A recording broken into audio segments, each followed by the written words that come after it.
Hi, Shumi here, and that is the Royal Enfield Himalayan. We've been riding it, I think about 110 kilometers down the road with it. I'm really happy with it. I'm going to tell you why. And we've ridden it in a very good number of conditions, except maybe for sustained highway conditions, because it's been raining and there's been snow and my hands were frozen. I had to thaw my feet out, etc, etc. But here we are, and let me give you a heads up about this motorcycle. So let's start with the instrument console. Let me just refocus.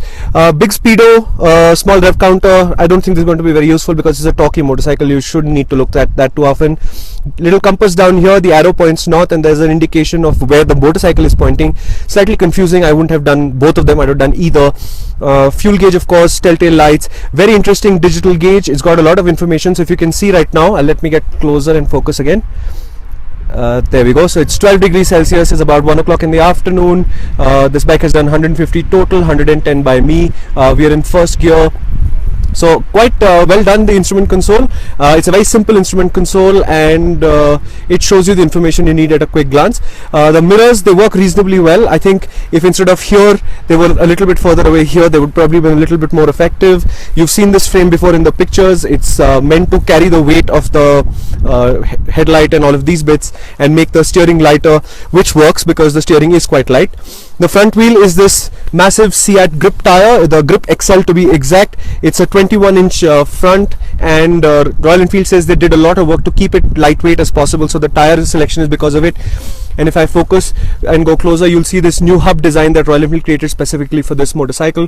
It's a very lightweight hub. The disc brake has come from some other model. It's just been retuned for this motorcycle, and no ABS right now.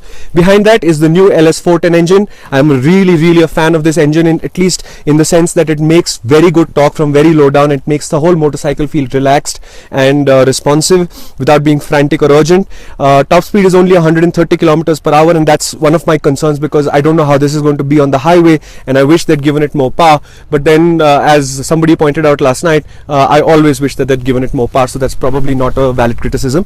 At the back here, again, this is not a fuel injected motorcycle. That's the carburetor. Royal Enfield says it will work from sea level to 12,000 without any worries, and you can climb Khardungla. You'll notice a power loss, but nothing crippling or devastating. Sample side panel, I'm a really good fan of this because I think it's a very good idea. It's just a simple piece. There's 4 Allen keys that hold it together. The Himalayan thing is in the middle as a negative relief. It works really well. Notice all the scrape marks here. That's because that's where you make contact when you stand up on the motorcycle, and we stood up a lot because of the trails. The problem is this part of the tank is narrower than that, so there's a little bit of a difficulty getting your knee into the tank when you're standing up. But what I really like about the motorcycle, it's easygoing, it's relaxed, and it always feels like it's on your side. It's trying to help you, and it's never challenging to ride, and that's a good thing. That of course is the new Arai. You can see how much dirt there is on it from all the riding. There's some locals scurrying by. At the back, there's a small luggage rack which is standard. It's a completely new frame, and Royal Enfield say they've made the frame so that it can take 24 kilos of luggage total, 12 on each side by design.